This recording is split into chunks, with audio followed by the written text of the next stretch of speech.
Things are gonna get crazy!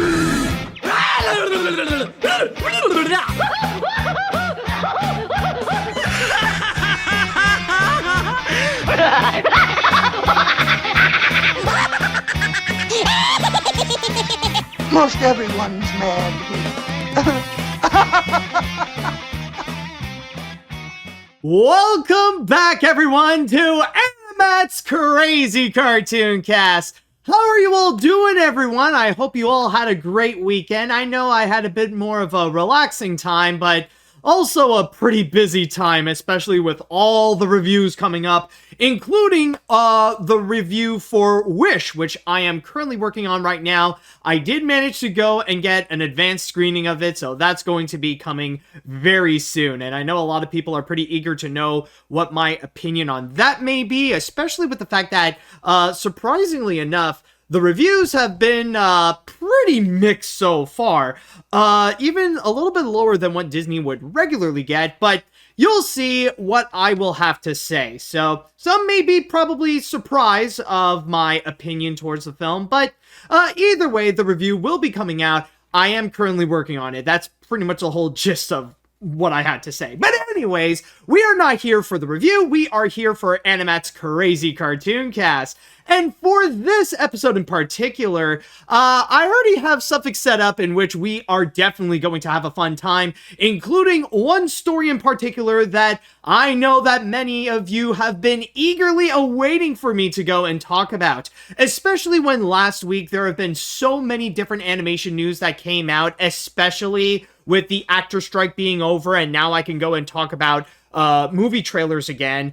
This one in particular, I did ended up skipping, but now, considering we did get a few updates, that will be the main presentation, but not immediately, but you'll just have to wait a tiny bit for it, and then we are going to go and talk about that one in particular.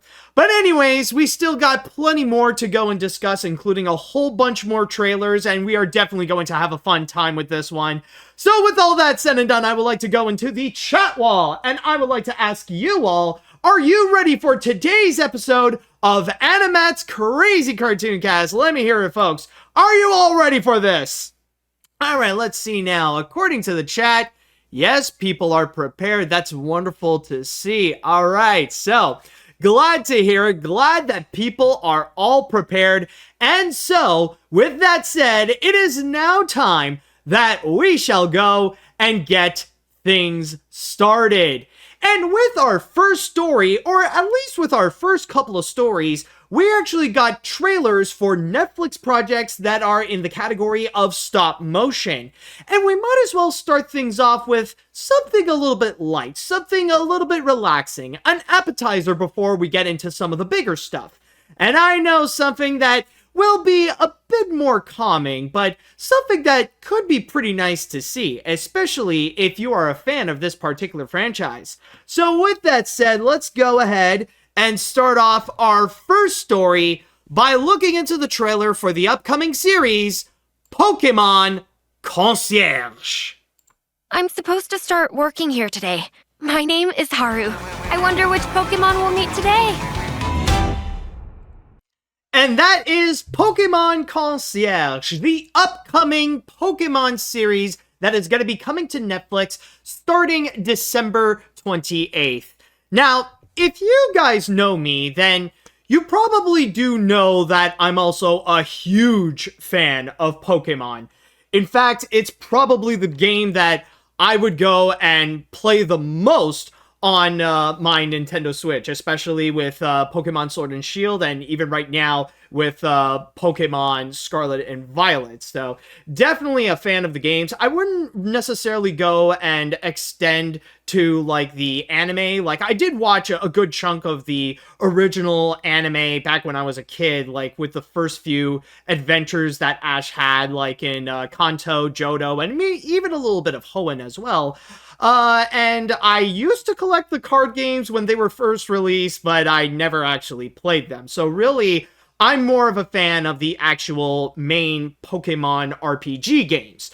And in this case here, watching this trailer of Pokemon Concierge, I gotta admit that I definitely do see the charm. And one thing I might as well go and just get out of the way is the animation. Like, this is definitely a lovely looking animated show, especially with the way that they present all the Pokemon in stop motion, where like you see like they're all easily recognizable. They don't sway away from the original design of the characters, like even keeping like, you know, like just keeping their simplistic look, and on top of that, like you do get the people characters themselves, well, people characters, but you know what I mean, the human characters, in which they are a little bit more stylized than what they would regularly do in either the games or even in the anime. Like, the signature style is still a little bit there, but there is a little bit of an updated look where they do go a bit more simplistic and a bit more abstract. Funny enough, considering that it is stop motion, it's kind of like a combination of Pokemon, but with a little bit of Laika. Like, if you go and take the style of something like Coraline or Kubo or Paranorman as well. So it definitely does give it this good and really nice look. And on top of watching all the different, well, I've already mentioned about the Pokemon, but especially like seeing their abilities as well. Like when you add on to the effects that they would go and do, like the water splashing, or one that I will say is actually very nice is when you see Haru flying with Dragonite, like this shot over here. Very lovely. So already I could say that the animation is very pretty, but one thing that I personally believe really does stand out is just the wholesomeness of the entire thing. Because normally when you do think about Pokemon, you think about the action of it. You think about all the battles, like all the different epic moves and all the big legendary creatures that they would go and like try to compete and face against. Like, you would think about more the action of Pokemon when thinking about the franchise. But in this case here, they're going in a more different direction where they're showing something a little bit more relaxing, just Pokemon living their lives, just Pokemon relaxing. Essentially, the whole concept of it, it's literally a Pokemon resort. It's literally Pokemon taking a vacation. And that is why, honestly, with all this, you know what this reminds me so much of? It's those Pikachu shorts before the movies. Like, I remember during the first batch of feature films when they would be released in theaters back in the late 1990s and the early 2000s, they would be accompanied with an animated short that would just star the Pokemon that Ash, Misty, Brock, or whoever's joining along on their journeys, that they would let go of their Pokemon for a while, like just to go and take a break, and then the Pokemon themselves would have a little cartoony adventure. And that's honestly what this is reminding me of. It's just those little animated shorts where they play with the Pokemon as characters, where we see them interacting one another and having a little bit of their own personalities. And it's the same thing that we would get over here, is that, yes, Pokemon are definitely going to be the highlight, but we're going to see a little bit more of their personalities. We're going to see them more like, not necessarily as characters, but as guests of this hotel, where it looks like in each episode, Haru and I guess her new buddy Psyduck will have to go and try to make sure that whoever is the feature Pokemon of the episode, make sure that they would go and have a good time during the resort. So overall, I am definitely on board with this idea. But I will say there is one criticism that I do have, but it's not necessarily a big criticism though. It's mainly with the lip syncing. I know this may sound weird, but there's just something about it that I feel like, honestly, there's a bit of a disconnect going on. I'm supposed to start working here today. My name is Haru. Like, you can see how with the lip sync, it's a lot more attached to the Japanese dialogue more so than the English dialogue. And I know that sounds like a little bit of a weird nitpick, but the thing is that when you do look at the other Japanese animated projects, whether it be like anime or movies or whatever, usually they would just find a shortcut with the lip sync, and they would just have the mouths be like a Muppet. They would just go up and down. And from there, it makes it a lot more universal and easier for any of the other languages to go and put in their dub onto it. But in here, however, it looks like it's pretty clear that people are talking in Japanese on this particular series, that they're not necessarily going around it, and they're showing how the characters are speaking, in fact, like, or at least the lips are speaking in Japanese, like over here. Welcome to the Pokémon Resort. Like, that's not what the lips are saying. But again, I know this is a very minor complaint, and it's a very easy fix.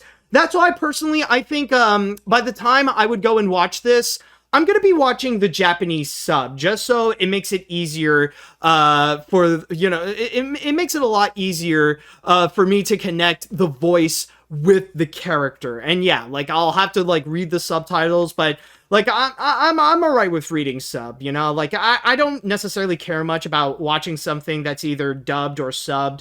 But in this case here, I think I'll just stick to the sub, and I'll be good from there. But again, overall, I think this is definitely a nice, wholesome series. This isn't necessarily about, like, the major action-packed things that people would think about Pokemon. It doesn't necessarily go into some, like, deep, crazy lore.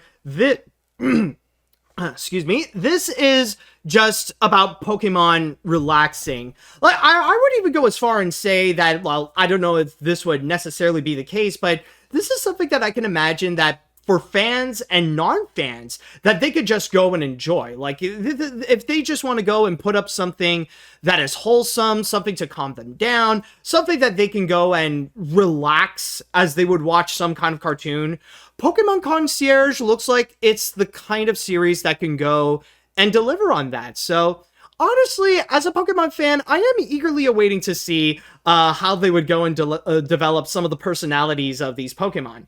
And if you are curious to go and check out that series, then keep in mind that Pokemon Concierge will be premiering on Netflix on December 28th. Alright, so with that said, I would like to go into the chat wall, and I like to ask you all, what do you all think about the trailer of Pokemon Concierge? Are you excited for this series? Do you have any questions or any doubts about it? And especially, if you are a Pokemon fan as well, I would love to know your opinion on this, so let me know what you think on it. Alright, let's see.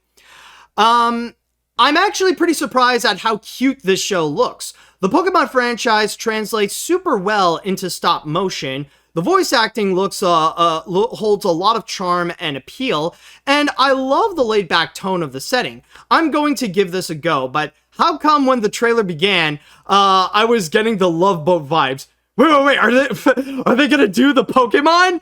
No. Trust me, I think there would be a lot of concerns if suddenly we would see, like, Gardevoir or Lopunny suddenly showing up in this, and then suddenly, like, the stress is gonna appear like, oh god, it's gonna be those kinds of shows.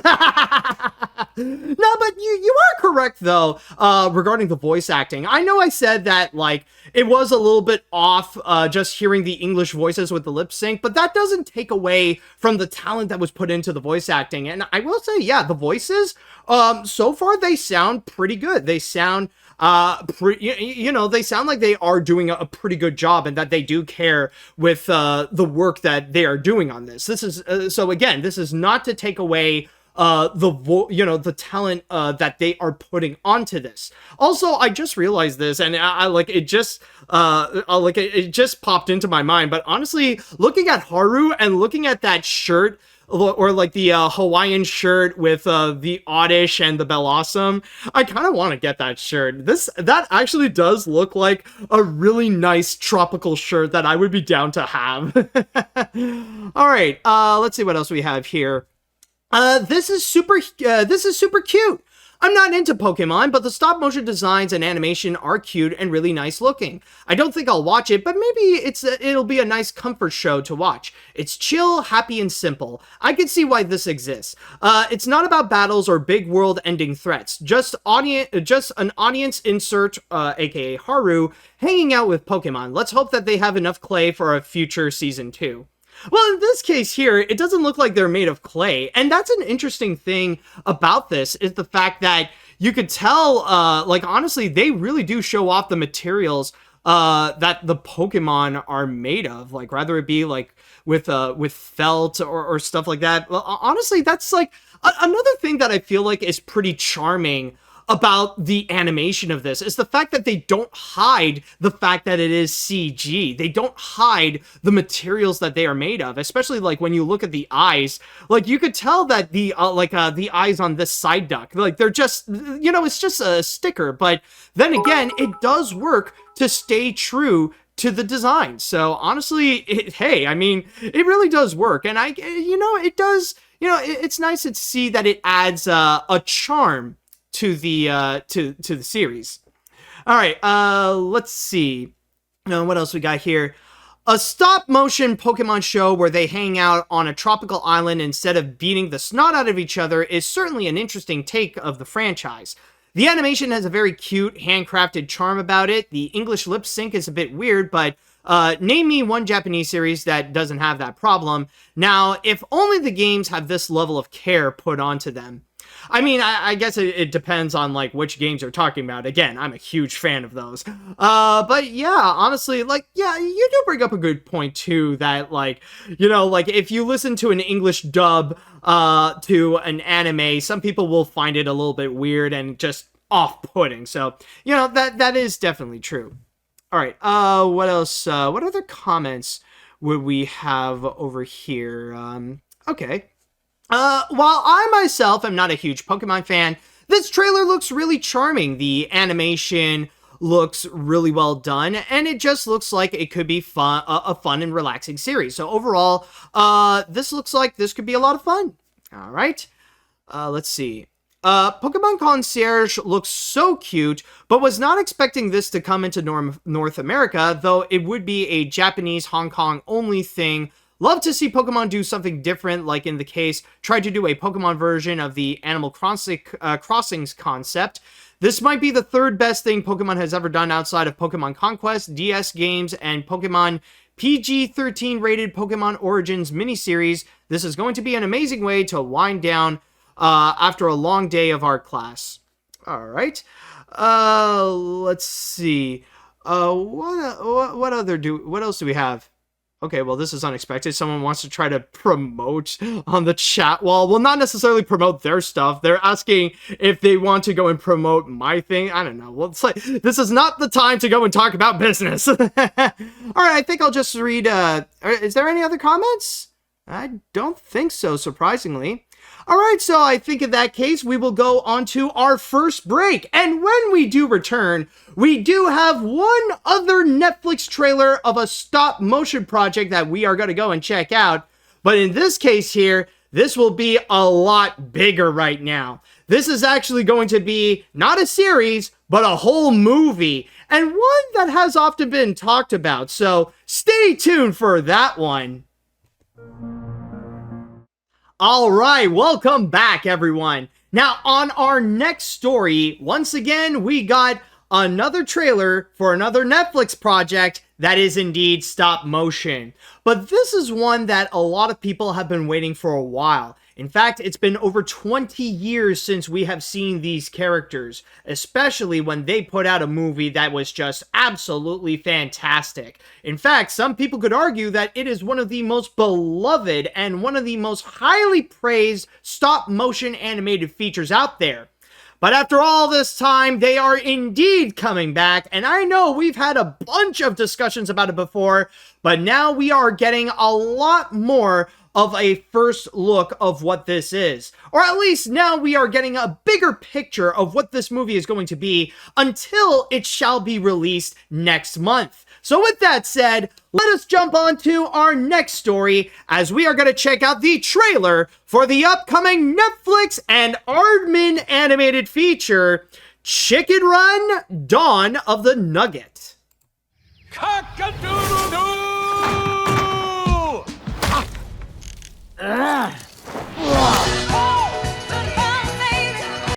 And that is Chicken Run: Dawn of the Nugget, to which it will be premiering on Netflix on December 15th.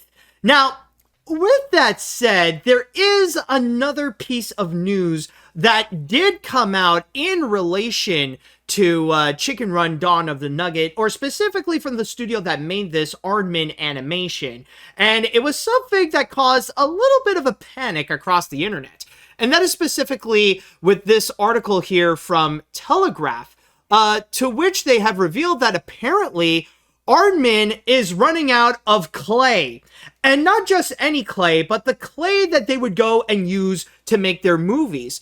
This clay in particular is apparently called Louis Newplas. And this is apparently said to be the perfect clay that they would go and use for professional stop motion animated features. Like something that they can go and mold to whatever they want to go and create and is not affected by any big movie lights while they would go and shoot their projects and all that kind of stuff. So apparently this article would go and say that they were unfortunately running out of that clay and they only have enough to make one more movie, which is the upcoming Wallace and Gromit feature that's coming out apparently next year. So that was something that caused a lot of concern across the internet. People, especially animation fans, became very worried.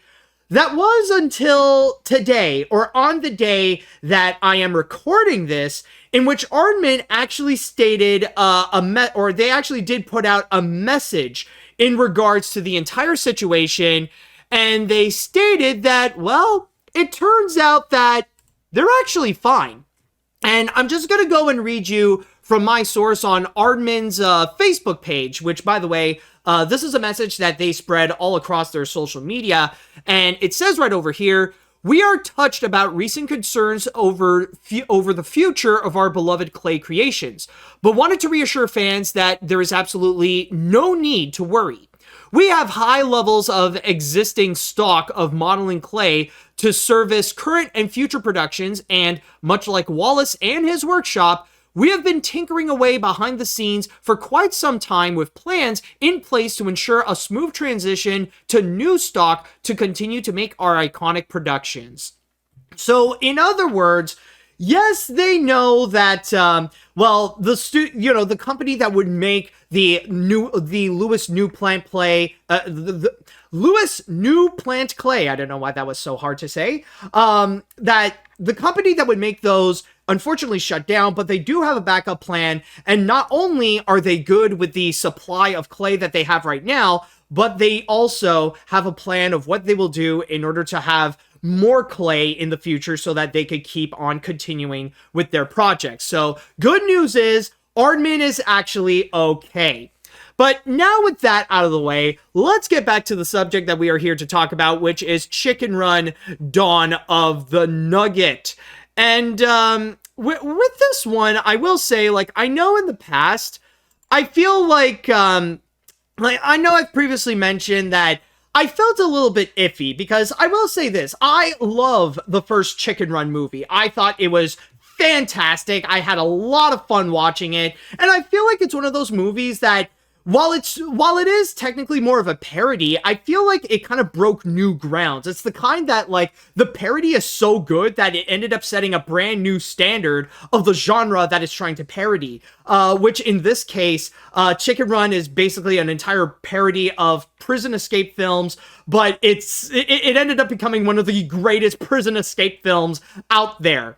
So when I did hear that there was going to be a sequel, I was honestly hesitant, because I feel like Chicken Run is just one of those projects that it just works well on its own. I don't see why we necessarily need to have a continuation of it.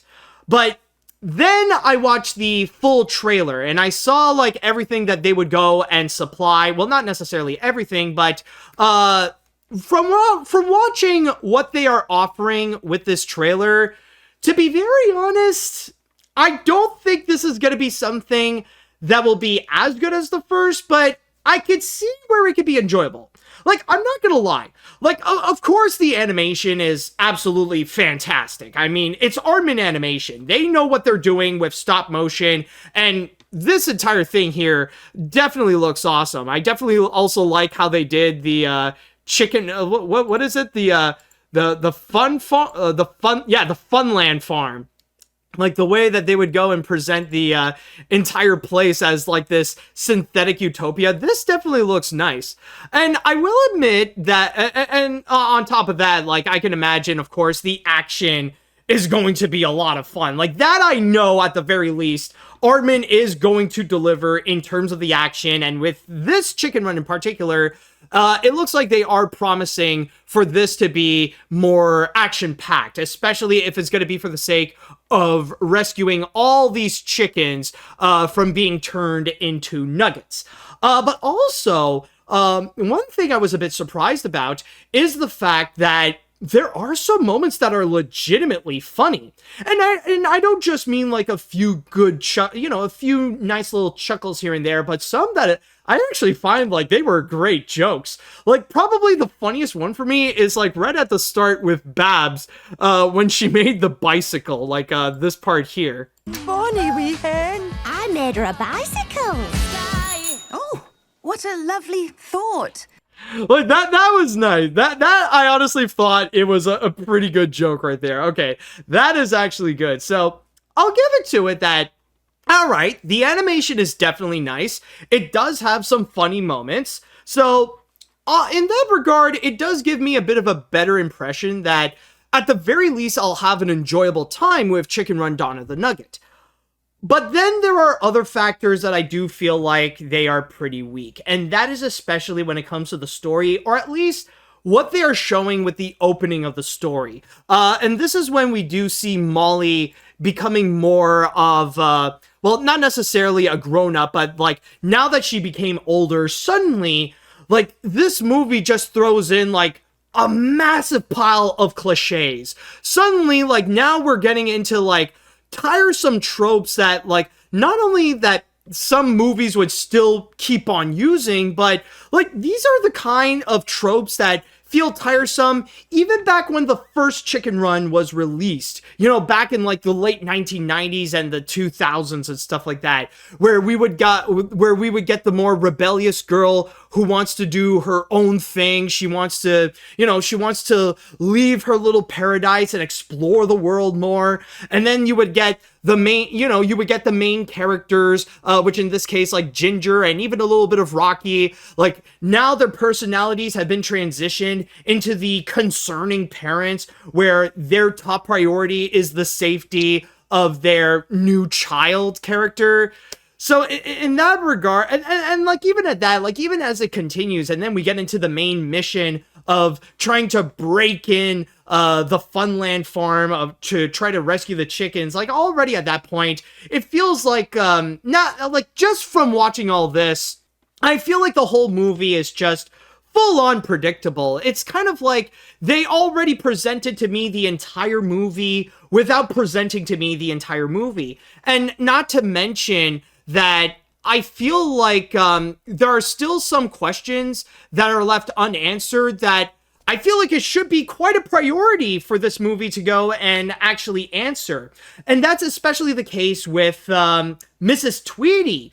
Like last time we talked about this in the podcast, I discussed about the thing about Mrs. Tweedy somehow coming back, despite the fact that the first movie already established that she's most likely out of the picture.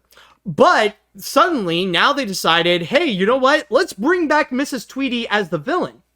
And one thing that does bother me a little bit is that even in the trailer, they don't even give out like a hint of an explanation as to why is it Mrs. Tweedy came back, or how she managed to escape from having her entire like old farm explode and having like a massive door or like a full-on wall just fall onto her. Like, how did she manage to get through that? We don't know, and not even this is explaining it to us. So honestly, I feel like the big Achilles heel of Dawn of the Nugget so far is regarding the story. It doesn't have a strong enough plot to go and carry this whole picture. Like, yeah, some of the other elements are going to be nice, but I can already tell that the story is not going to be the strong suit, and I'm getting the strong impression that it is highly likely that the sequel is definitely not going to be as strong as the original.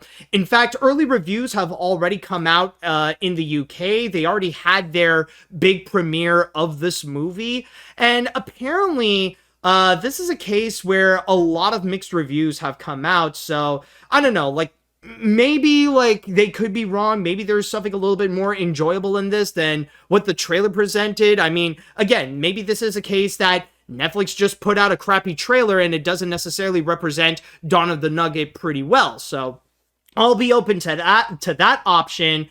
But all the signs so far are not necessarily pointing to the direction that this could be like a great movie.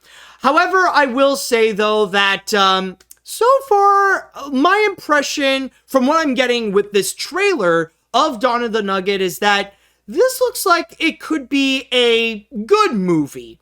Or at best, a good movie. I don't think we're necessarily going to get much in terms of the story, but at least some of the humor is actually very enjoyable. Like, honestly, it did give me a good laugh. And the animation, of course, is like fantastic. The animation I'm absolutely not worried about. But then again, I already see in the chat wall, like, some people are already discussing about it, but also there is the controversial factor in regards to the voices, especially with the controversial choice of not bringing back Julie Sawalma to play as Ginger again, despite the fact that she has already proven that she could still actually perform the character pretty well. So honestly, in terms of the voice acting, I think this is going to be something that I'll have to personally do a little bit of research more. Like, I'll do this by the time when I will go and fully make the review, and that's going to be the time I could fully go and judge and see if the new voices are going to be like well suited for the characters for this sequel in particular. And I do agree, but however, I do agree more. Excuse me, I don't know why I'm not getting my words out right. But I definitely do agree that it is a bit of a douchey move on Aardman's part for not bringing back Julie Sawalma. I mean, I understand not bringing back Mel Gibson because he's a little bit unstable. But in terms of Julie, like, why not bring her back as Ginger? Like, especially when they have brought back some of the other casts of Chicken Run, why not her? So that's honestly something that I feel like Aardman is just trying to slowly skim away. Like, they know they don't have a proper response as to why they have to do that cast change, so that's why they want to try to, like, sweep that thing under the rug. So, yeah, anyways, going back to my overall thoughts on this, I feel like, honestly, like I said, at best, it's just going to turn out as possibly a good movie. I don't know if the story is going to be that much of a problem where it's that unoriginal and so filled with cliches to the point that the enjoyment might be a little bit hindered from it. But there are still some good things to go and mention from this. So who knows? Maybe this could turn out better than what critics are saying so far, or maybe this is just a sequel that's just fully unnecessary. Who the fridge knows? But either way, we will ultimately find this out when it will be coming out on Netflix on December 15th. And with that said, I would like to go into the chat wall, and I would like to ask you all, how do you feel about the trailer of Chicken Run Dawn of the Nugget? Did you guys really enjoy that trailer? Do you have any hesitancies about it? Are you not that much of a fan? Let me know what you all think. Alright, so let's see what we got. After watching this trailer, despite having some great animation and some good humor, I fear that the sequel might end up being one of Armin's weaker films in the veins of Flushed Away and Early Man. So far, the story, writing, and some voice acting choices for the latter feels questionable, and still no answer to how Mrs. Tweedy survived from the last film. I could be wrong, but I feel skeptical about this from the look of it.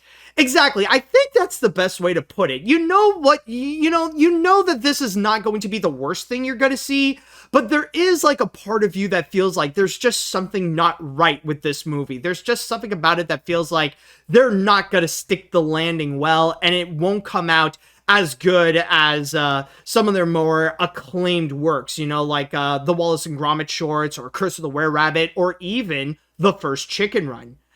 Let's see now.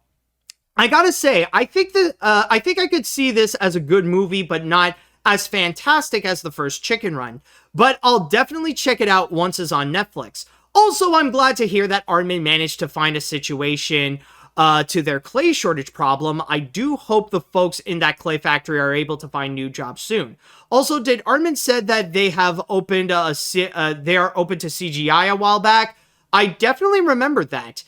I mean, that is a possibility, and I think they might have already done some work with CG, or have done CG exclusive projects, but then again, I feel like those works are more for their experimental stuff, or like for some of their smaller projects like promos or commercials and stuff like that, or especially like they would mainly just use those for effects.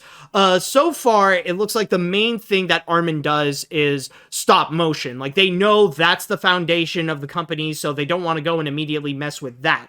So I feel like, honestly, they are delivering on the promise of CG, but it's just that medium is not as prominent as stop motion. At least that's what I think.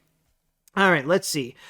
As a fan of Armin's movies, including the original Chicken Run movie, this looks great. The animation and characters are just as lovable as the first film, and the Bond-like action story this time around sounds awesome and unique. However, my biggest criticism with this movie is some of the recasting choices. Julia Sawalha being replaced with Tadwi Newton is just wrong and makes zero sense, and Zachary Levi as Rocky feels a bit poorly aged after what he did during the press of Shazam 2. Yeah, that is true. Like, that's kind of the sad irony about this, because, like, I know for a fact that they wanted to replace Mel Gibson with a less problematic actor like Zachary Levi. But then again, I'm not saying that Levi is as bad as Gibson, but as of recent, he has made some choice comments that, honestly, it's just not been making him look good. It kind of feels like right now with the casting of Zachary Levi, I love the actor, and like a lot of his performances were fantastic, especially as Eugene from Tangled. But as of recent, it's like with some of his controversies, it kind of put Chicken Run back to square one with the casting of Rocky. All right, what else do we got here? I grew up with the first Chicken Run, and I thought it didn't need a sequel because it was amazing on its own. I honestly feel pretty mixed on this trailer. The animation is great, the humor is pretty decent, Zachary Levi as Rocky is really good, and the action scenes look good so far, but the story sounds really predictable, and this trailer doesn't even bother to answer any question about Mrs. Tweedy being alive. I'll still check it out, and hopefully this turns out to be good enough. Yeah, I think that's really the best that we could go and ask for. I think we've pretty much accepted that it's far more likely that it's not going to be as good as the first Chicken Run, but at least if they are going to make a sequel, at least make a good film. Maybe it won't be great, but just make it good, Let's see what else we got here. So this seems cute. I love the animation here, and I'm glad Armin won't resort to sequels just to save on clay. I love the original and remember watching it as a little kid at a babysitter's house and Cartoon Network. I think the sequel will be nice. I'll watch it with my sister and our Christmas movies. As for Mrs. Tweedy as the villain again, well, they can have to save clay somehow, so literally recycle the villain. Honestly, I don't know if they use the original clay models or the new one. Oh boy, about that, you probably don't know about the fire incident that happened in the 2000s. Yeah, so I'm just gonna leave it at that. I highly encourage you to do your own research about it, but yeah, there was an incident in which a lot of the original works were no longer, are no longer in existence so far, so yeah. Anyways, I'll read one more comment and then we're gonna, two more comments actually, you know what, two more comments and then we're gonna go on our next break. Let's see now. I was expecting it to be good, but dang, man. Mrs. Tweety's return still makes not a lick of sense, but the animation is still top notch. The voice actors are okay replacements for the original voices, and the comedy is pretty decent. I'm gonna give it a go, but I have a busy schedule, so I'm gonna need to watch it real quiet like a fish. Yeah, exactly. It's the kind like you'll have to go and sneak in while you're working, you know, like when you're in the cash and nobody is there, you could just go and like take your phone, like, just slip it underneath, and then you'll just watch some of the adventures of Chicken Run. Alright, let's see now. I think I'll go with this one. As a fan of Aardman's movies, like Wallace and Gromit, Flushed Away, and Chicken Run, I am curious about this. The stop motion looks nice on this, and it could have some funny moments, but I'm a kind of wait and see kind of guy. But I am not sure how this will go. It could be good, but it could be a clucking disaster. Exactly. I mean, who knows? Maybe this could turn out better than we expect. Maybe this could turn out to be pretty crappy, but either way, we will wait and see when Dawn of the Nugget is going to be coming out on Netflix on December 15th. Alright, so we're going to go on to our next break, and now the moment you've been waiting for shall arrive. We will be discussing about the main story of this episode, so stay tuned for that. And welcome back. Now this is it, folks. We have our main story for this episode. In fact, this is honestly the reason we even have an episode today in the first place. If it weren't for this, I would honestly just skip this week and then wait a little bit more for more animation stories to come. Because admittedly, like, most of today is just trailers to go and discuss, not necessarily a whole lot of other animation news, but this is the main one that I want to go and talk about, and I feel like I owe you guys after skipping it in the last episode. You probably do recall that last week it was just a major week of animation news where there was just so much coming out, including the strike being over, so now I was able to go and fully discuss about trailers, and then suddenly a whole bunch of them came in at once, like Inside Out 2 and Garfield, and some of the Netflix stuff like Avatar and Ultraman and Orion in the Dark and stuff like that. You know, like, it was a tough choice to make some of those sacrifices. But this time around, now I have the time to discuss about this one, because this was quite a controversy, and we will be going deep down into this, including some of the updates that have occurred since the last episode. So without further ado, let us go and discuss about Coyote versus Acme.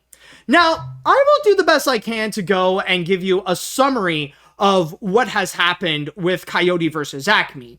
Now, I already did that a little bit on my TikTok channel, but I'll go a little bit more into detail for the sake of this podcast. So, the story about Coyote versus Acme is that this is a movie that was actually based on this not New York Times, but it was based on a New Yorker article that was more of this, like, joke article, you know, similar to something like The Hard Times or The Onion and stuff like that. You know, it's like one of those kind of humorous articles where they would go and write a story about how Wile E. Coyote is taking the Acme Corporation to court because of the hundreds of failed gadgets that he purchased that he was just not able to go and catch the Roadrunner, or most of the time, what failed is that, well, the gadgets themselves were already defective in the first place. So that's why he wants to go and take Acme to court. Now, from there, I believe it started in 2018 when they first announced that they would go and turn that article into a movie. And from there, they already had a whole bunch of prominent names to go and be a part of this feature. Like, the cast featured people such as John Cena, Will Forte, Lana Condor. There was also Dave Green, who previously helmed Earth to Echo. He was assigned to be the director of this. And they even got James Gunn himself to go and write the story of this. Now, he's not the only writer of it, but he is definitely the most prominent name among the writers. And from there, the production seemed to be going very smoothly. Like, everybody who worked on this thing, or anybody associated with Coyote versus Acme, they only had positive things to say about it. That's it.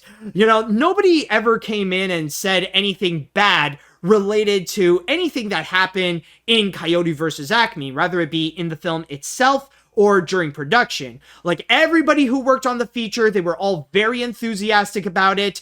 Then there was the test audiences. Every time they would have a test screening for it, everybody came out saying positive things to go and say about what they saw with the film.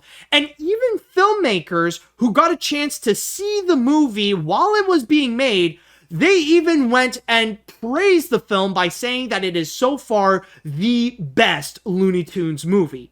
So already it was heading towards a great direction. And as I'm recording this, they were at a point where they would go and be nearly complete. There were probably a few finishing touches, but considering that they did finish, what was it?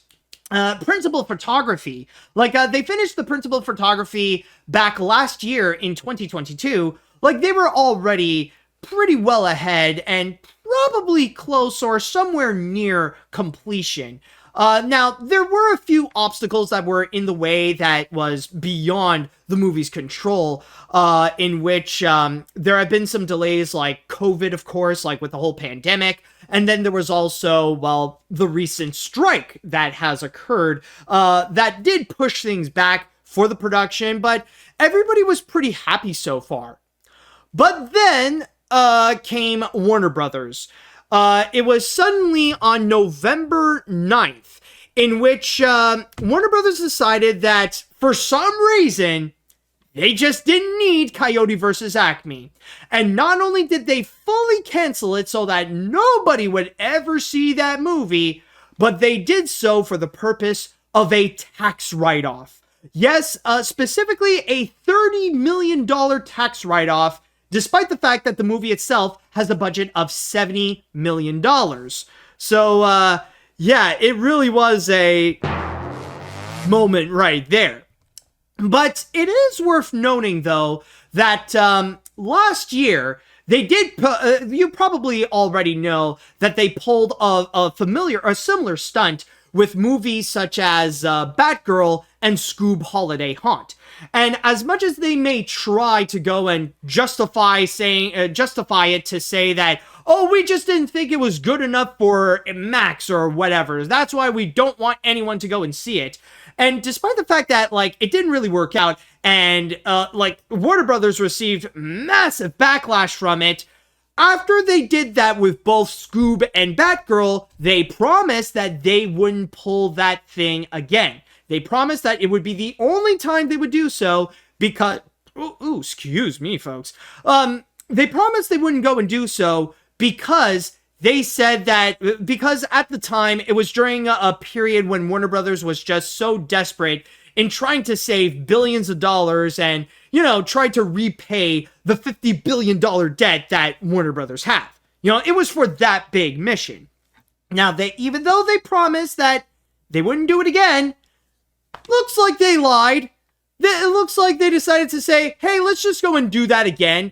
Despite, like, even if they knew that they would get so much hate from it. I'll get to that later. But anyways, and as you would probably expect, because they would do that again, they received massive backlash from the entire internet. Like, not just the entire public being pissed off at WB, but also the entirety of Hollywood was so upset that they would go and pull that move. And the backlash was said to be so bad that Warner Brothers had no choice but to backtrack on their plans to cancel Coyote vs. Acme, which is why right now, Coyote vs. Acme is in a position where they are trying to be sold to a streaming platform, and they're showing it to either Amazon, Apple, and Netflix to see if they would go and purchase it so that they can go and release it on their platform. That is Warner Brothers' big plan, so that Coyote vs. Acme could go and be released exclusively onto streaming. The one downside to it, though, is that unfortunately the chances of that film being released in theaters now, well, it looks like it's going to be very unlikely, especially with the case that Warner Brothers has no interest whatsoever in putting that film out in theaters. But speaking of Warner Brothers, even though Coyote vs. Acme did manage to get a second chance, for the WB, on the other hand, well, the damage has already been done, and their reputation is sinking lower and lower and lower. Because with the WB right now, first off, you got David Zaslav, and David Zaslav is already hated, but now it feels like, after what he pulled off with Coyote vs. Acme, he's pretty much in competition with Elon Musk to go and get the title of the worst CEO in modern times. Debatably, I would say that maybe Zaslav is not as bad as Elon Musk because, well, at least Zaslav is not openly a white supremacist and supporting anti-Semitic ideas and sharing similar ideologies as the Hamas terrorists. But still, David Zaslav is definitely among one of the worst. But at the same time, there's also reports that came out that many filmmakers have gained some serious trust issues with Warner Brothers. So much so that they have actually canceled their meeting. They have canceled their meetings with the WB, and they ain't gonna go back to that studio because now, after what they have pulled off with Coyote vs. Acme, they don't know if the project that they will be working on for years will end up actually being released in the first place, or that they're just going to end up being fully canceled and just be turned into a tax write-off. But the biggest update ever since the last episode is actually in regards to a congressman calling out Warner Brothers of this, on this, actually. And this is specifically from Texas Congressman Joaquin Castro, in which he put out a comment on Twitter, and I'll just go and read you what it says here from my source on Variety. Castro stated, "The WBD tactic of scrapping fully made films for tax breaks is predatory and anti-competitive. As the Justice Department and the FTC revise their antitrust guidelines, they should review this conduct.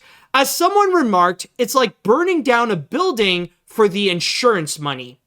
And that's where we are right now. Now, I will state, as I am recording this, Coyote vs. Acme does not have a buyer just yet. We don't necessarily know who is going to be purchasing Coyote vs. Acme so that they can go and actually distribute it. So far, it is still on sale. There is no confirmation if it will legitimately be released, but hey, at least, like I said before, it does have a second chance. And again, as for Warner Brothers, well, the people, their reputation is almost non-existent at this point. So honestly, it's just pretty crazy to see this entire scenario go and unfurl. It's like I said in my TikTok video, it's so far the craziest Looney Tunes movie out there, and yet it honestly feels like, it's the craziest, and I haven't even seen the movie yet. I know there have been a handful who have so far seen the final print of what it is right now with Coyote vs. Acme.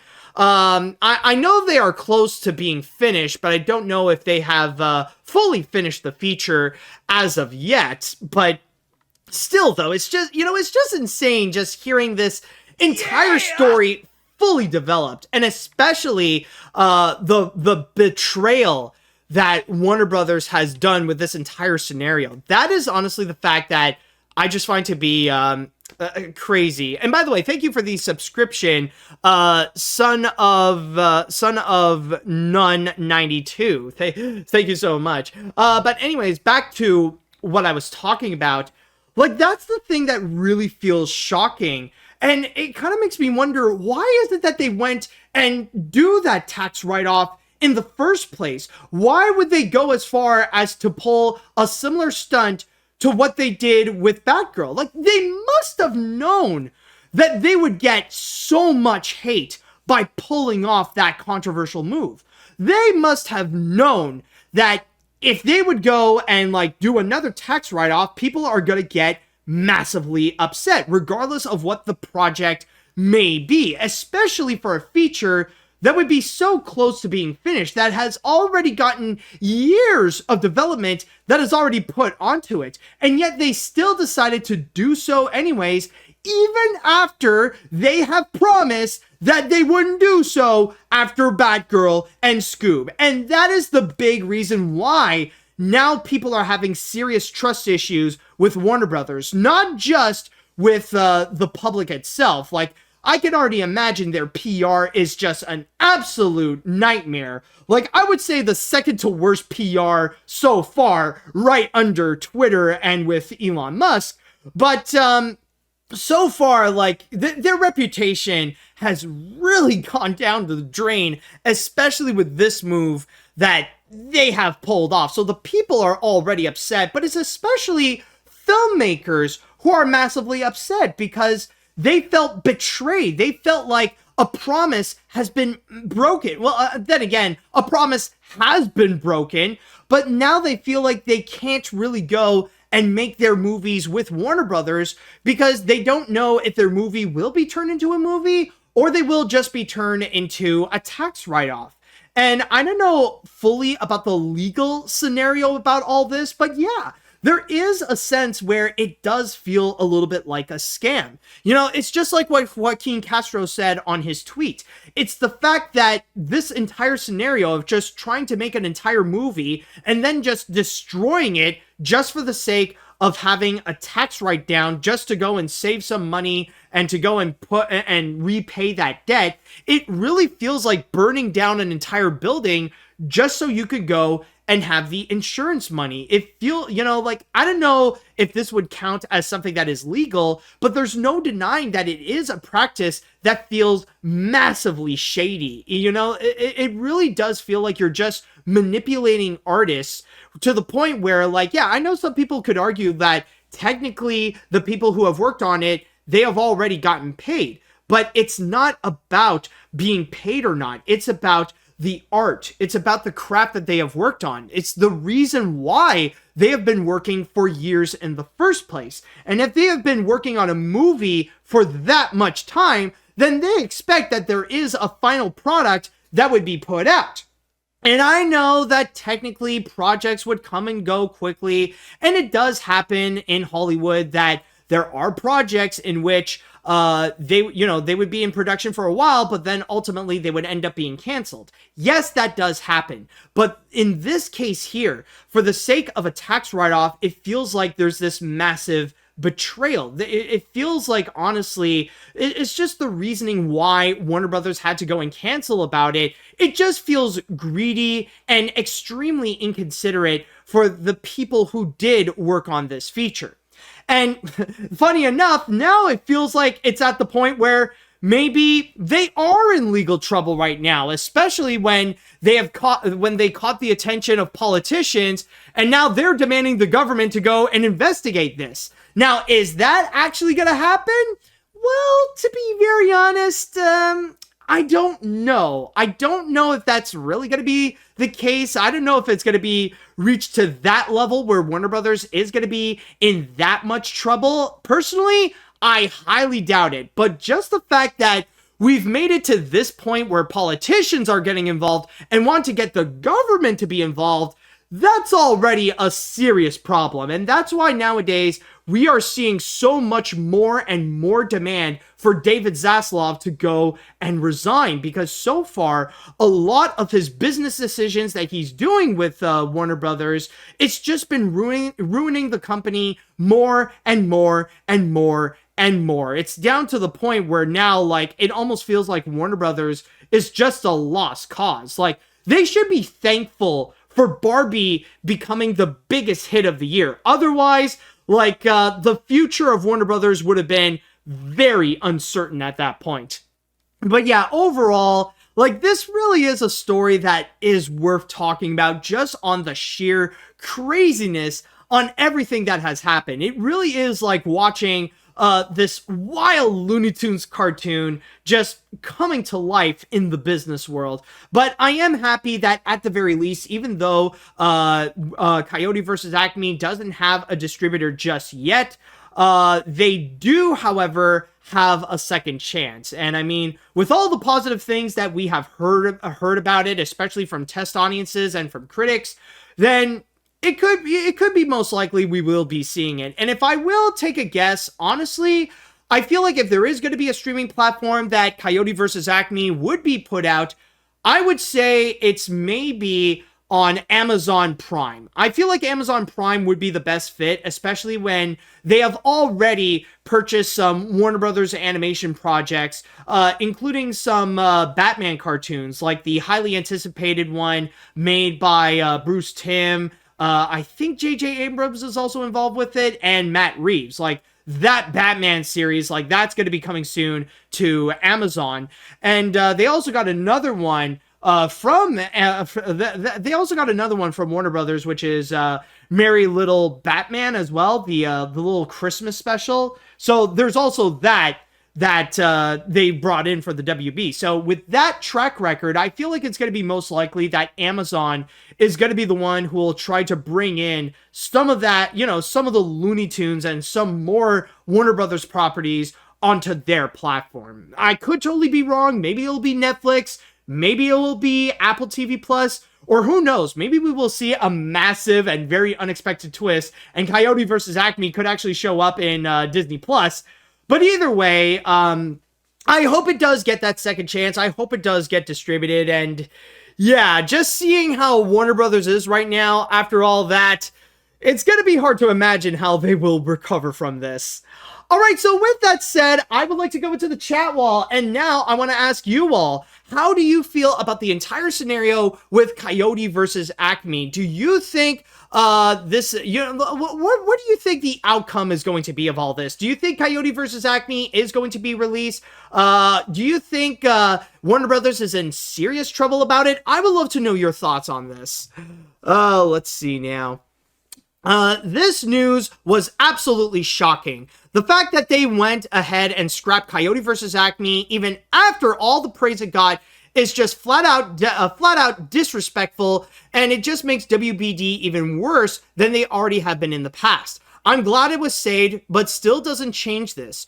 Also, at this point, I am kind of wondering if WBD is regretting not doing a tax write-off on The Flash after how much of a failure that was.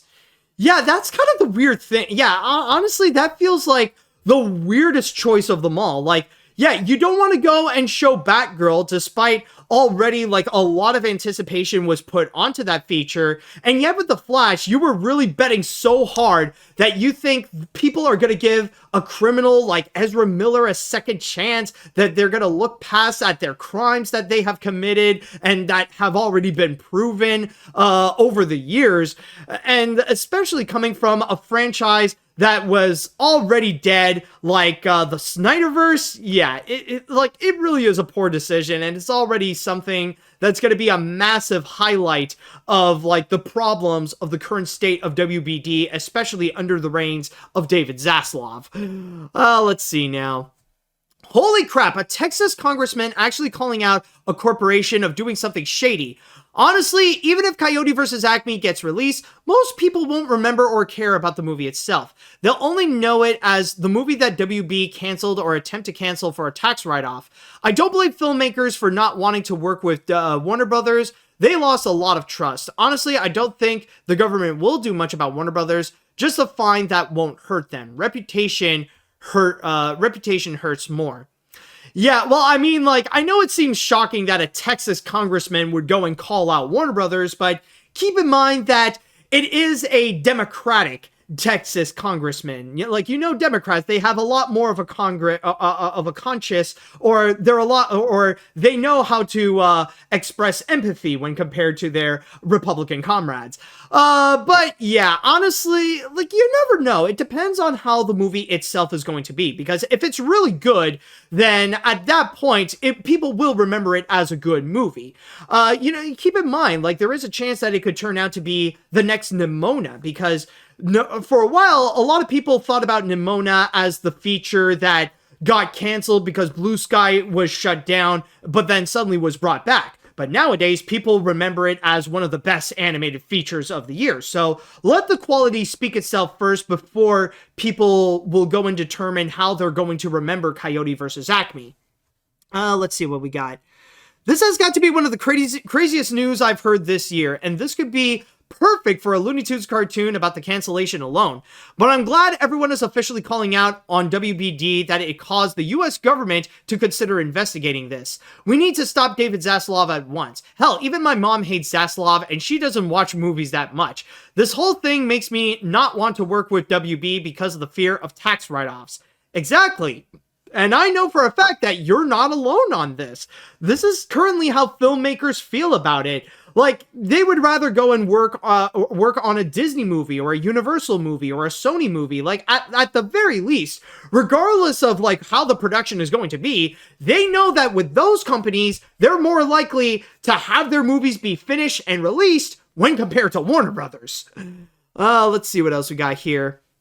I'm glad Coyote vs. Acme is gonna get a second chance, but the fact that David Zaslav and WBD would do this is absolutely frustrating. Also, in this age where franchises are dominating everything, why would Warner Brothers not want to release a movie based on one of their oldest and most popular brands?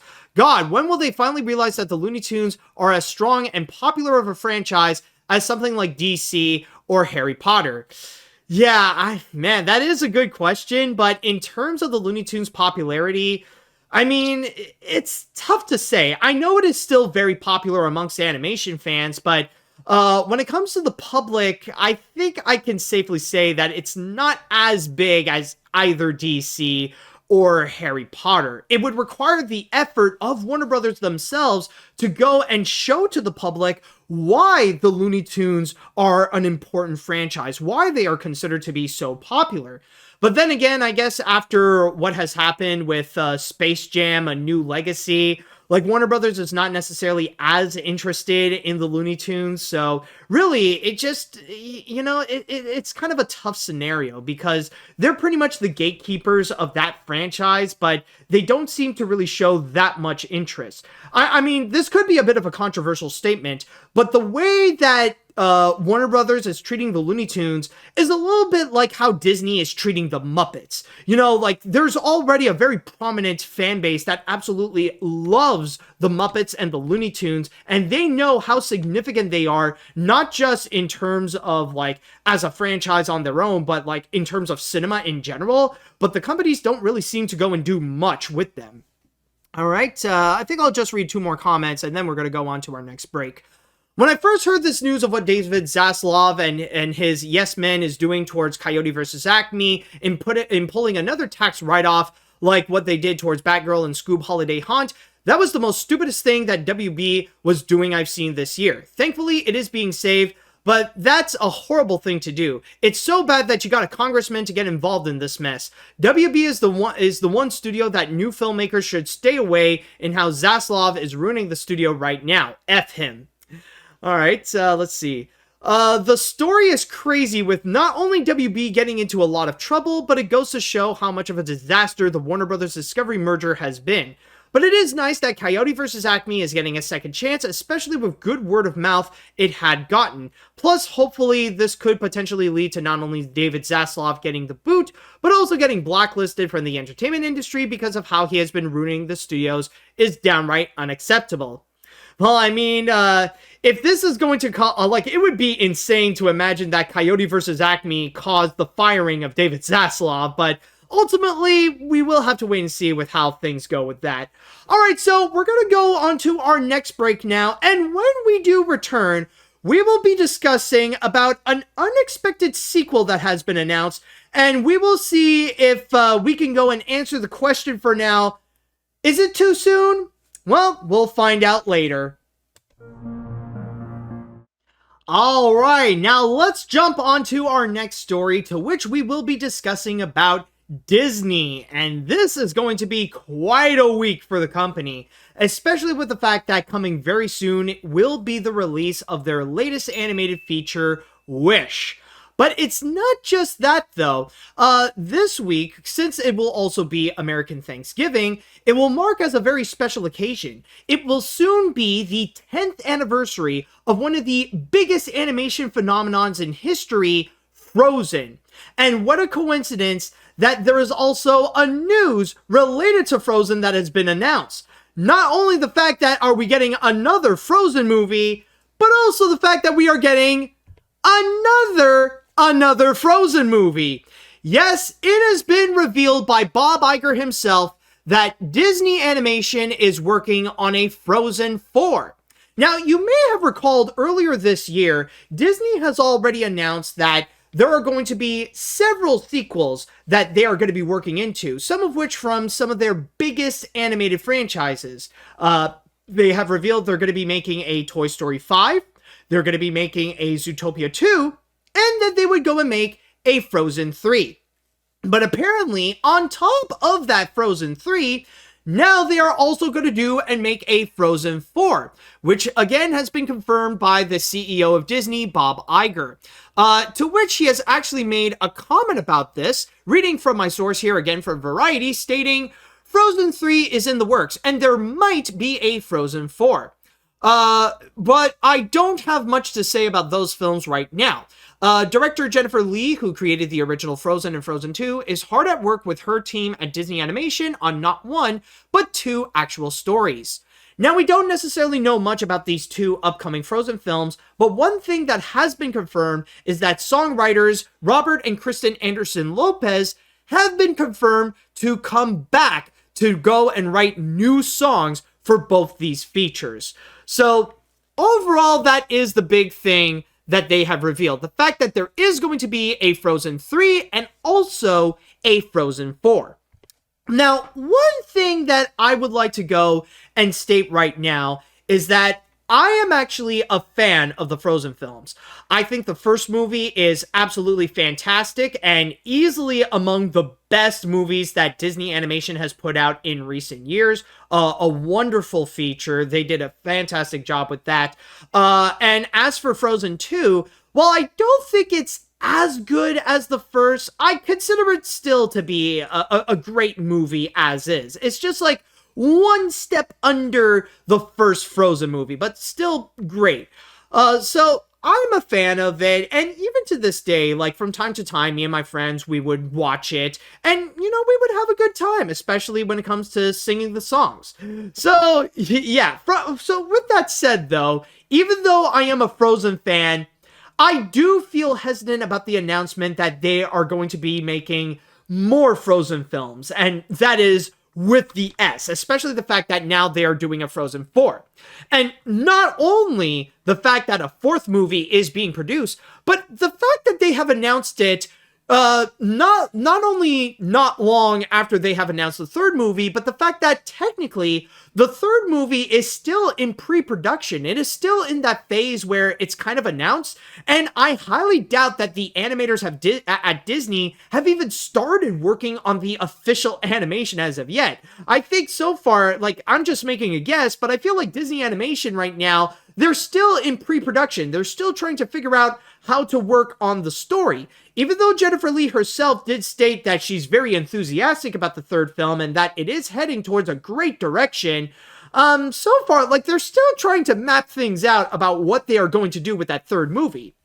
So now the fact that they have announced that a fourth movie is also going to be made, I feel like it's just way too soon. And honestly now, I fear for the future of the Frozen franchise, and I'm speaking as a fan, because the worst case scenario is that people are just going to end up getting massive franchise fatigue, or even fans are going to develop massive franchise fatigue. And the way that Disney is just pumping out Frozen like again and again and again, I mean, it's one thing to keep making new content for Frozen that is outside of the movies, you know, like the fact that they did put out this new podcast that continues the adventures of Anna and Elsa and stuff like that. Like, okay, that's fine. That's one thing. But the fact that they are going to make more movies out of it, you know, I feel like it might risk the franchise to go in the way of a direction that is similar to like Ice Age or Hotel Transylvania, or debatably, as of recent, with the Trolls movies, where they would go and make one movie too many, and then people are just fed up with the franchise and are just sick and tired of seeing Frozen or Anna or Elsa or anything like that.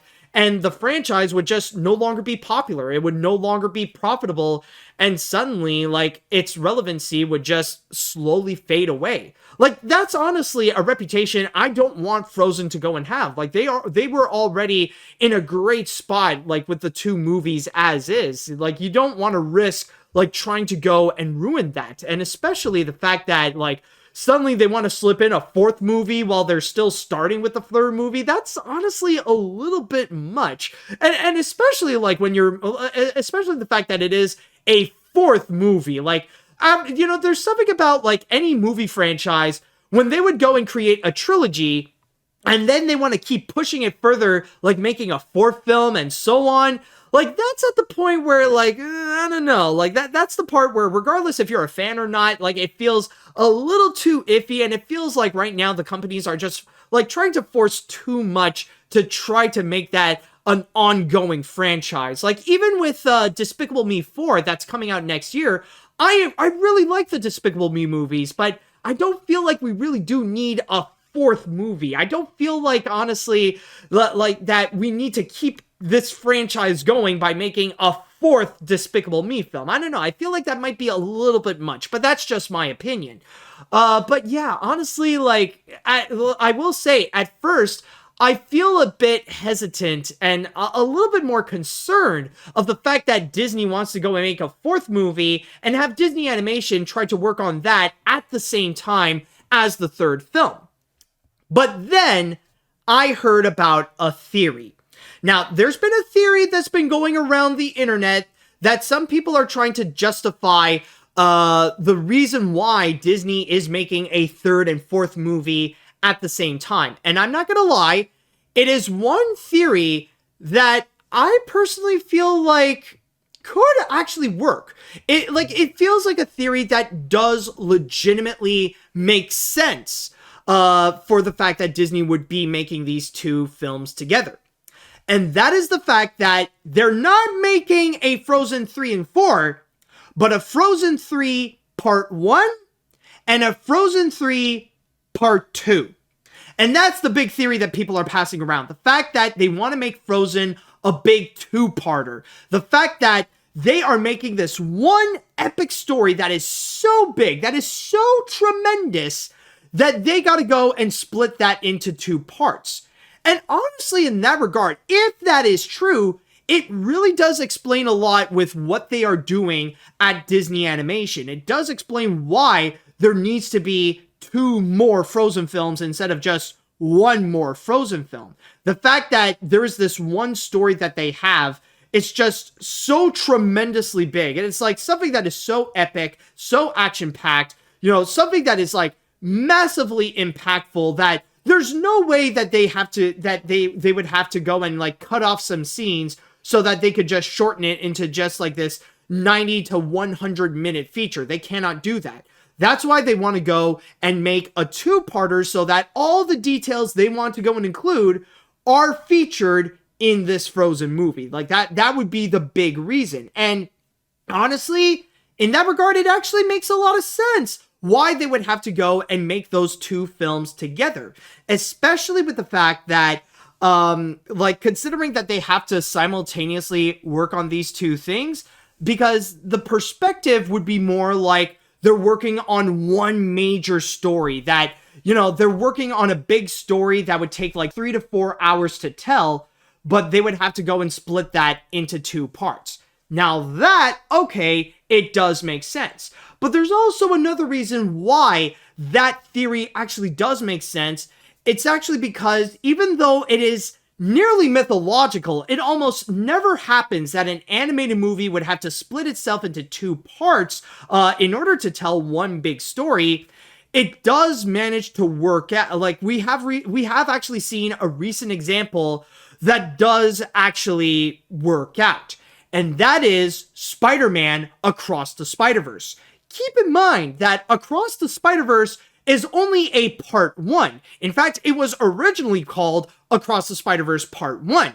Beyond the Spider-Verse is actually a part 2, especially with the fact that Across actually ended on a massive cliffhanger. It did not end its story right there. It did not give Miles Morales and Gwen Stacy a happy ending. It ended in a way that is so gripping, and it caught everyone's attention who was watching it, to the point that now we are pretty sure that Beyond the Spider-Verse is going to be a massive hit. We don't know when that movie is going to be coming out.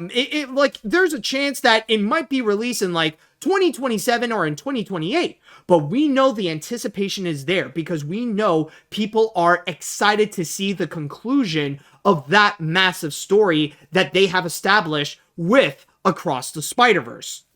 So I can imagine that Disney wants to try to do the same thing, that they would also like to try their hands on that format of making a major animated feature that you would have to go and split into two parts. I mean, think about it. With the first Spider-Verse, it is one of the most groundbreaking animated features and one of the most influential animated features in recent years, so much so that we are starting to see other studios try their hands on that massive stylized animation.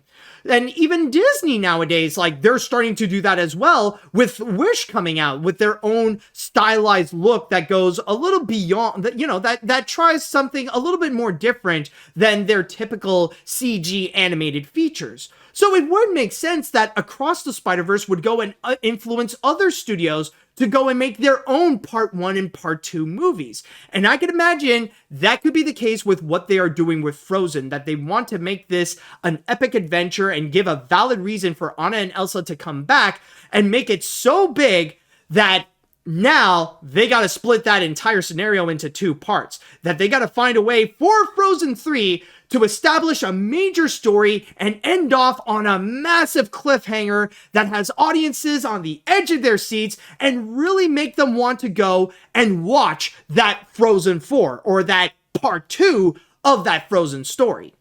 Now, again, this is all just a massive theory. We have no confirmation if that is actually true or not, but I feel like it really does make sense, and it does justify why they would go and make both a Frozen 3 and a Frozen 4 at the same time. If that is the case, then honestly, go for it. Now, I will state that there is still that part of me that is concerned that even a Frozen fan like me might end up getting franchise fatigue and just tired of seeing Anna and Elsa again and again, or that we would end up seeing Disney Animation just completely run out of ideas with Frozen because that franchise has been completely milked enough as is.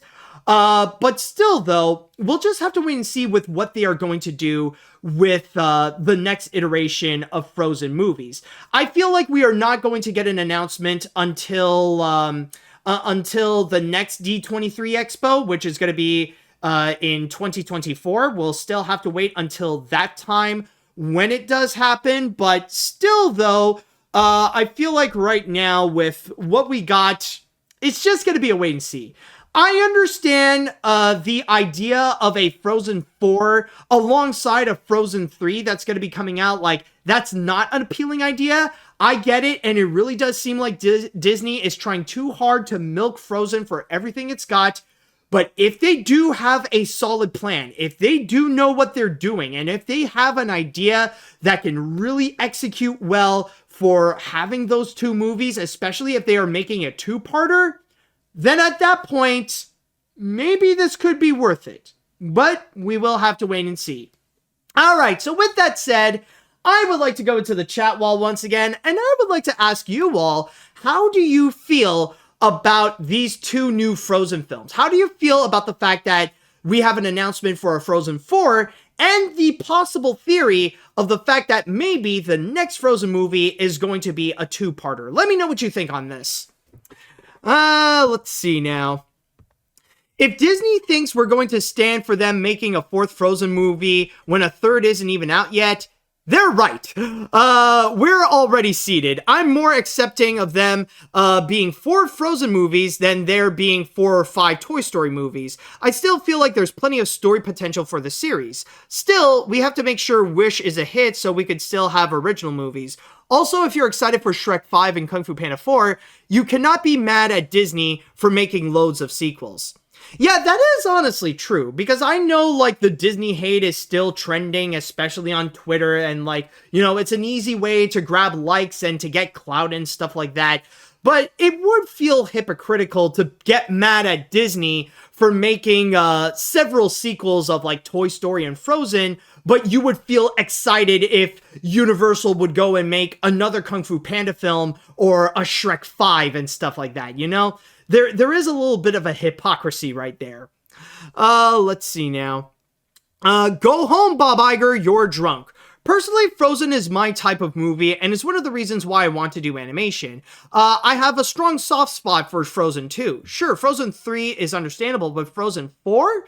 Idina Menzel predicted this is a joke a while back. I feel like this could be a two-parter type movie, but who knows? Hopefully, it's good at least because this really matters to me. Exactly. And especially with something like Frozen, like, this is something that has a massive fan base, and this is a fan base you don't want to go and disappoint. This isn't something that you could do, like, a whole bunch of stuff and just easily get away with it. No, like, this is a franchise that, like, you can't go and just mess around and just do silly little things and, like, add in small little novelties and the fans are going to be happy. You cannot treat this like how DreamWorks treated Trolls Band Together. You gotta legit put in some real effort in order to make not just a good movie, but a great movie, or great movies in this case.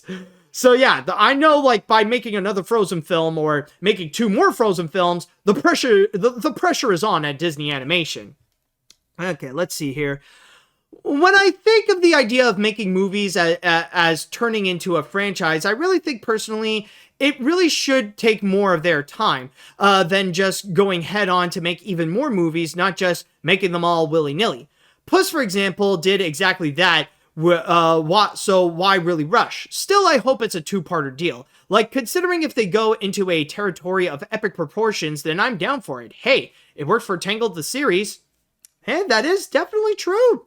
I mean, there are ways that you can expand the story of, like, of any Disney film out there, and you can really make them work. Let's see now. What else do we have here? Frozen 3 is one thing, but Frozen 4 is too much for me. I don't care about the fan base it has or the reception of those films. I am not a Frozen fan. What I fear the most is that they keep making more Frozen films like this. Even if it's just a 2-part film, it might end up getting more mixed reception, given that Disney is not good at making sequels to their original films. I don't think it will be Spider-Verse levels of awesome, I'm just saying. Okay, let me just go and state this right now. Like, let's not count the direct-to-video ones. Like, those ones are a completely different story altogether. Like, I know nowadays, like, we got more official sequels, like with Ralph Breaks the Internet or Frozen 2 and stuff like that. Like, we're only starting.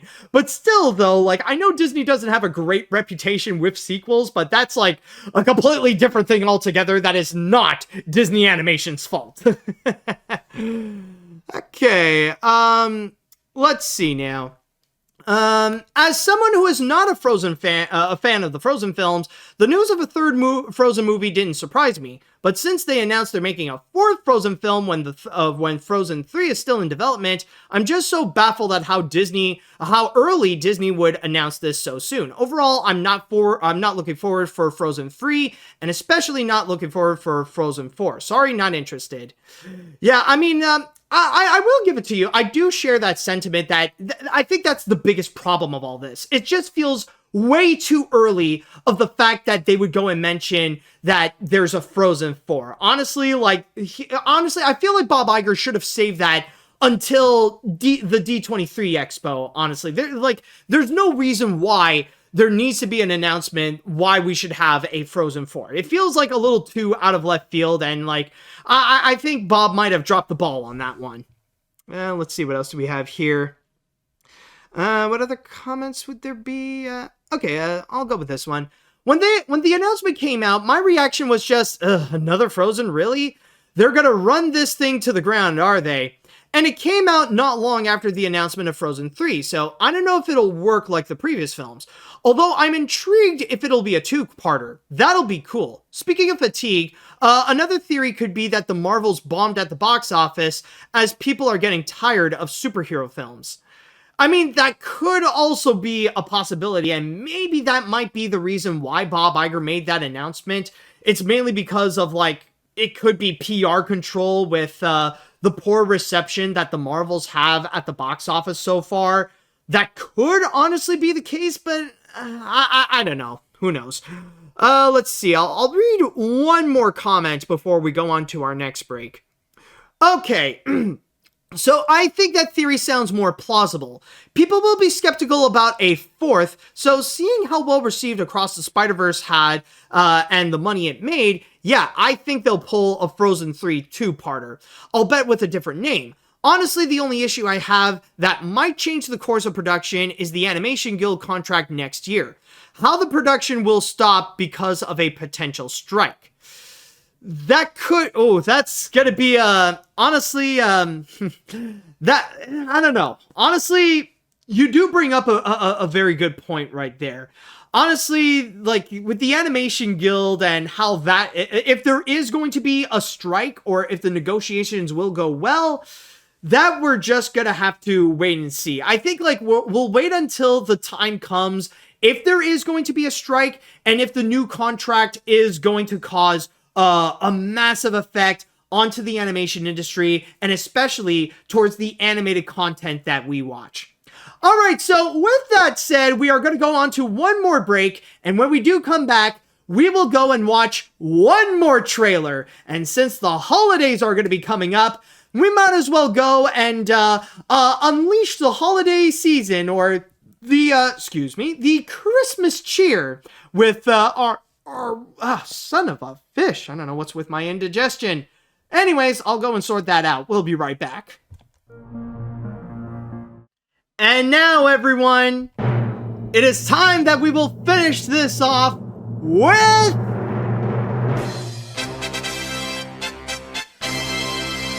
the grand finale. And yes, we do have one more trailer that we are about to watch. Now, I know there have been a few that did came out during the week, including very recently, Illumination did put out a trailer for an animated short that will be appearing right before Migration called Mooned, which will star the fan favorite villain Vector. Now, that's just a short and sweet little trailer that that went by very quickly. And honestly, a friend of mine, Ryan, actually pointed out something very interesting where it is very neat to see the comparison of Illumination's animation from back in 2010 to how it is right now and how they have really evolved. So that is honestly a nice little thing worth quickly mentioning. But what I want to go and discuss about here is actually a trailer for an upcoming holiday special. Now, you wouldn't expect this character to go and celebrate Christmas, or that, maybe in your holiday traditions, you wouldn't think to go and watch this character as part of your playlist.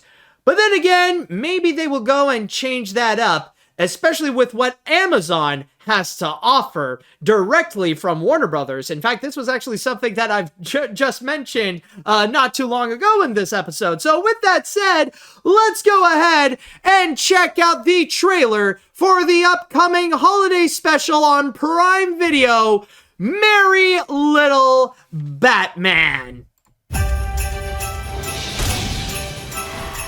Merry Christmas, Gotham City.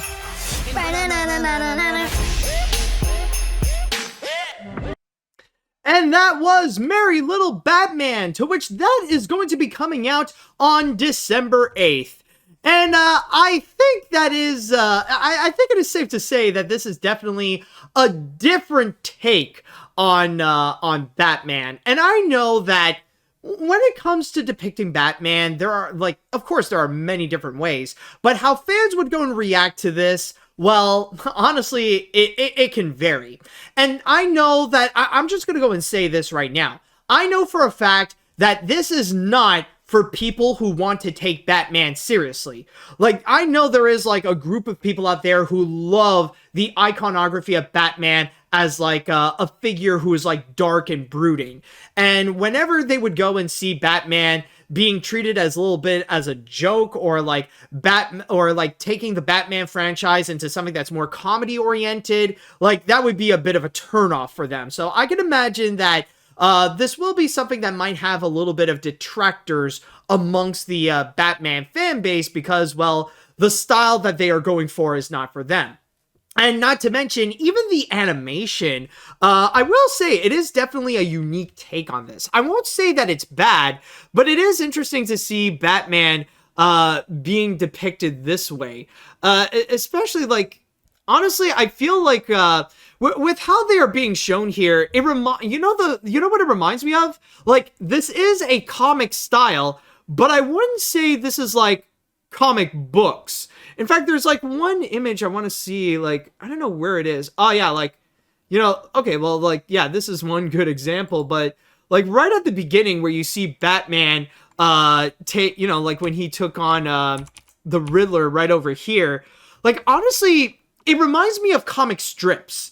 Like, it reminds me of that kind of style that is abstract, but it's meant to be a bit more exaggerated and meant to, like, immediately look humorous. And even this one right over here, it kind of reminds me a little bit like The Far Side. You know, it kind of looks like a Far Side comic coming to life, but now is like now depicted as a whole, like, Batman holiday special. It kind of looks a little bit like that, where it is cartoony and it is very much like in the realms of being a comic related, but obviously they just want, you know, they want to do something that's more humorous. So really, this is a case where the comedy is a lot more emphasized, and I think the animation really does highlight onto this. I'm not saying that it is bad, but it definitely is a much more different take on Batman that I could see not necessarily everyone can get on board with it. But when it comes to what they have presented here in this trailer, at the same time, while I see it's not for everyone, I can also see how this is pretty fun as well. I mean, the story itself, well, I mean, you have like this superhero twist of Home Alone that has a little sprinkle of How the Grinch Stole Christmas, but also I feel like the comedy is a lot of fun. Like, it's a little reminiscent to the Lego Batman movie, where it's all a little bit of a parody of not just of the Batman franchise, but of Batman's legacy as well. And, like, you do have little elements where, like, they would poke fun of some of the past parts. Like, you see little Damian looking through the different Batman costumes. And then also, like, another thing that they did as a reference is when we see Mr. Freeze, where, like, you see Mr. Freeze coming in, and of course they got to give him like, they gave him this Arnold Schwarzenegger voice, like, right over here. Allow me to break the ice, little Batman. So, of course, like, just making a reference to the Batman and Robin movie. So, you know, it's something, you know, it's a little bit of that kind of feature that wants to do, like, Lego Batman, that honors, but also parodies the entire history of Batman. So I could see how that could be pretty fun. But overall, I will say with this entire thing, with what they have presented, you know, for me, I feel like this looks like it could be fun. It's definitely a different take, so I can understand if it's going to be like a bit of a shock to watch Batman like this, that's more like comic strip oriented, that really goes into the comedy of it, you know, like throwing in all these different references to the different Batman films and stuff like that, or to the Batman legacy. But still, though, I could see that if it's done, like, you know, if they manage to make the comedy to work, and if they manage to get the story done right, and especially to get that feeling of Christmas, like, laid down, if they manage to make that work, then honestly, I feel like this could work. I feel like this could actually be a pretty solid, you know, this is going to be pretty solid. I think this is going to be something enjoyable, and then maybe it could have its own little fan base from there. So I could see how Amazon would want to go and pick it up and like have their first little experience and their first little taste of having Warner Brothers animation properties, and especially based on their big name properties, be highlighted on Prime Video, to see if, like, hey, we got we got this Batman project, so maybe, like, you know, the start, you know, like the little appetizer of something Batman related be put onto Amazon Prime before we do get the big one with the animated series by Bruce Timm, Matt Reeves, and J.J. Abrams. So overall, honestly, I'm more on the side of, like, we'll have to wait and see with how things go, but I can definitely see the charm, and I'm not gonna lie, I you know, there are some moments in this trailer that it did get a laugh out of me. Like, I'll admit, like, the funniest part for me is, like, the moment where Damian managed to escape and just blew up, you know, just blew up the villains, like, right over here. Saving Christmas. All right, which one of you gave a little kid explosives? And you know, I just realized something. I just noticed, like, technically, there was something, you know, strange about the villains, but I realized, oh, like, considering that we are in the future of Batman, like, I just noticed, look how old the villains are. Like, hold on a sec, let me just go back over here. Like, you see how, the villains are shown as pretty old. Like, you got Penguin on a scooter. You got Poison Ivy right over here, like, now with white hair, and, like, she looks a lot like Eartha Kitt, or it's almost like Yzma is cosplaying as Poison Ivy. And even, like, even Bane, like, he has, like, all these wrinkles, and, like, he's wearing glasses as well. Okay, you know, like, I don't know why only now I just noticed this, new, you know, this little detail, but honestly, it makes sense. Okay, I can see how this is, you know, it makes it pretty cute. I could see, like, some of the comedy potential with what they could do with these characters. So overall, yeah, this is okay. I could see the charm of it. I could see the fun. So yeah, I think it is safe to say they are not taking they're not taking themselves seriously. But from the looks of this trailer, they know exactly what they're doing, and they just want this to be a lot of fun. So yeah, overall, if you are excited to go and check out Merry Little Batman, then keep in mind that the holiday special is going to be coming out on Amazon Prime Video on December 8th. Alright, so with that said, I'd like to go into the chat wall, and now I'd like to ask you all, how do you feel about this trailer of Merry Little Batman? And especially if you are a fan of the Batman franchise, I would love to know your thoughts on this. Okay, let's see, what do we have here? For the look of this trailer, it looks okay. The animation looks like it came out of a children's book, and it looks like families will like this for those that have Prime Video. I'll give it a wait and see. Also, is it weird to see Batman looking like the Crimson Chin with a beard in this new take? Also, I didn't know Batman had a son. Forgive me since I follow more Marvel than DC. I mean, I guess it depends on, like, which versions. There are some Batmans that do and some Batmans that don't. And there are some Batmans that show that he could be a good dad, and there are some Batmans that show that he could be an absolute garbage father. But in this case here, and I think this version of Batman, he wants to show him as a good dad, you know? They want to show him as, like, a decent, loving, a father who may not be the best, but he wants to be, he wants to be there for his son. Like the heart is definitely there. It's very similar to the dad in Mitchell's vs. the Machines. And I guess, yeah, it is definitely true that when you do see, you do see this Batman, and yeah, like, there is that element that does look like the freaking Crimson Chin, especially with just how it's, like, protruding on his face. No, like, his chin is longer than his face. That's the weird thing about it.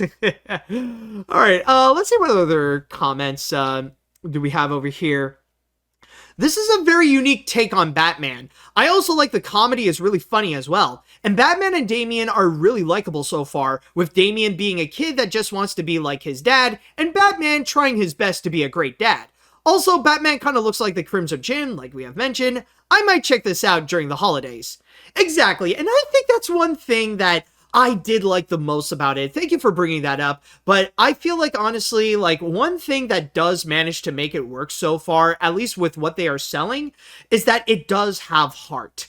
Like, you could see that there is heart in here, and I think that's going to be the Christmas element that they will go and nail. It's the element of family, to make it so that you see the relationship between Damian and Bruce Wayne and how they actually do care for one another. So hopefully, like, I hope that, like, honestly, even more so than the animation or the comedy, I hope they do manage to sell the heart, because if they can make that right, then they'll be fine with whatever comes next. Let's see what else here. I love Batman and anything he's in, but I do think this Batman Christmas movie looks adorable, and I do think this could be a lot of fun to watch. But I wonder why the beard Batman, and since when did he have a biological son? Is it Robin? Is he Robin? Well, I'll check it out on Prime. Currently starting to watch Invisible Season 2 right now. It's amazing so far. Oh yeah, I mean, considering that Prime Video is already something that, like, not only is Amazon Prime worth having because of, like, the benefits with shipping and stuff like that, but also the fact that you can have access to Invisible, I think it's going to be worthwhile. So it's one of those things, like, since you do have it in the meantime, here's a Batman Christmas special that you could go and check out. Let's see, what else do we have here? What are comments to go and see?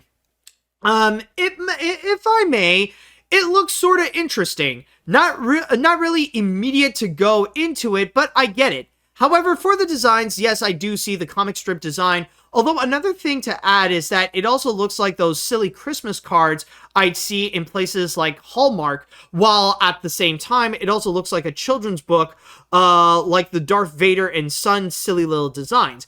It looks pretty fun, and I think I might give it a watch. It's growing on me, and it could really be, I could really see it being fun.